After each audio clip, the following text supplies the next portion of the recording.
మహాపరిశుద్ధుడును సర్వశక్తి కలిగిన యేసుక్రీస్తు నామములో అందరికీ శుభాభివందనములు. ఈరోజు దేవుని యొక్క వాక్యము కీర్తనల గ్రంథము 1వ అధ్యాయము 3వ వచనం.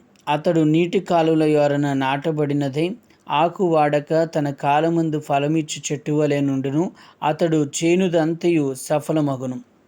ఇక్కడ రాయబడి ఉంటుంది, అతడు నీటి కాలువను ఎవరన నాటబడిన వాడే. ఎవరు అని చూసినప్పుడు పై వచనంలో మరి దేవుని యొక్క వాక్యాన్ని ధర్మశాస్త్రమందు ఆనందించేవాడు, దివారాత్రము దాన్ని ధ్యానించేవాడు అని మనం చూస్తున్నాం.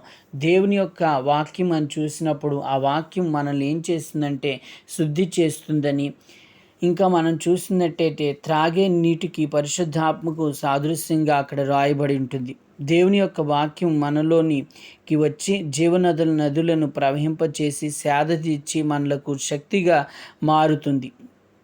నీటి కాలువలు ఎవరైనా నాటబడినటువంటి వాని గూర్చినటువంటి విషయాలు అక్కడ రాయబడినట్లుగా మనం ధ్యానిస్తున్నాం. అతడు చెట్టు వలె ఉంటాడు అని మనకు అక్కడ రాయబడింది. చెట్టు అని చూసినప్పుడు అది స్థిరంగా నాటబడి ఉంటుంది. పీకి పారవేయడానికి గడ్డిలాగా ఉండదు. చెట్టు తన వేళ్లను భూమి లోతుకి పంపిస్తుంది. వేళ్ళు ఎవరికి కనబడనంత లోతుగా వెళ్తాయి. ప్రియమైన దైవజనమ, అలా చెట్టు వలె మనం స్థిరంగా వాక్యాన్ని ధ్యానించి మనం స్థిరపరచబడాలని దేవుని యొక్క ఉద్దేశం. ఇంకా మనం చూసినప్పుడు నీటి ఓరన నాటబడినట్లుగా చూస్తున్నాం. క్షామము, ఎండిన స్థితి అతన్ని తాకలేవు. నీటి ఓరన అనేది అతడు ఫలిస్తాడని, కొదువు లేనటువంటి నీరు అతనికి ఉందని అక్కడ వాక్యంలో మనం ధ్యానిస్తున్నాం. ఇంకా మనం చూసినట్లయితే అతడు నిలకడగా ఉంటాడు, తన కాలమందు ఫలిస్తాడు అని ధ్యానిస్తుంటున్నాం. చెట్లు ఫలించే కాలం ఉన్నట్లే అతనికి విశ్రాంతి కాలం కూడా ఉన్నట్లుగా మనం ధ్యానిస్తున్నాం. ఆకులు ఎండిపోవని, నాటికి కూడా బయట ఉన్నటువంటి చెట్లు కొన్ని కాలాలను బట్టి అవి ఎండిపోతూ ఉంటాయి. అట్లా అవి ఎండిపోవని, ఎప్పటికీ పచ్చగా ఉంటాయని వాక్యము తెలియచేస్తూ ఉంటుంది.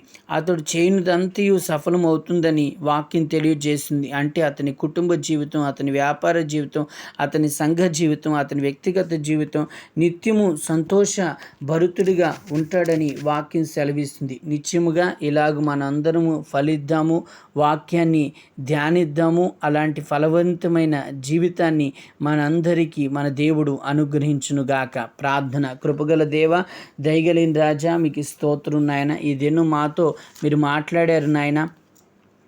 అతడు నీటి కాలువను ఎవరు నాటబడిన వాడే తగిన కాలమందు ఫలమిచ్చు చెట్టు వలె ఉంటాడని, అతని చేయుదంతయు సఫలమవుతుందని మీరు మాట్లాడుతూ వచ్చారు ప్రభా. అయ్యా, చెట్టు వలె నాటబడి స్థిరంగా ఉండేటట్లుగా ప్రతి ఒక్కరు వాక్యాన్ని ధ్యానించి, అయ్యా వాక్యంతో శుద్ధి చేయబడి వాక్యంతో నడిపించబడినట్లుగా వాక్యం అనే జీవజల నదులు ప్రతి ఒక్కరిలో ప్రవహింపచేసి అవి వారిని శక్తివంతులుగా చేయనట్లుగా సహాయం చేయండి. నీటి వారిని నాటబడినటువంటి క్షామస్థితిని కలుగు చేస్తుందని అయ్యా మీరు మాట్లాడుతూ వచ్చారు. ఇంకను అతడి కొమ్మలు గోడ మీద వ్యాపిస్తాయని, అనేక మందికి ఆశీర్వాదకరంగా ఉంటాడని మీరు మాట్లాడుతూ వచ్చాడు. అతని చేనుదంతయు కూడా సఫలమవుతుందని, కుటుంబ జీవితమైన, వ్యాపారమైన, సంఘమైన, వ్యక్తిగత జీవితమైన ప్రతిదీ సంతోషభరితంగా సఫలమవుతుందని మీరు మాట్లాడుతూ వచ్చారు. నిశ్చయముగా అటు సంతోషభరితమైన సఫలమయ్యే జీవితాన్ని ప్రతి ఒక్కరికి మీరు అనుగ్రహించి, నీ వాక్యాన్ని ధ్యానించి ఇటు ఆశీర్వాదాలు పొందుకున్నట్లుగా బలపరిచి మహిమను పొందమని యేసు నామమున అడుగుచున్నాము తండ్రి. ఆమేన్.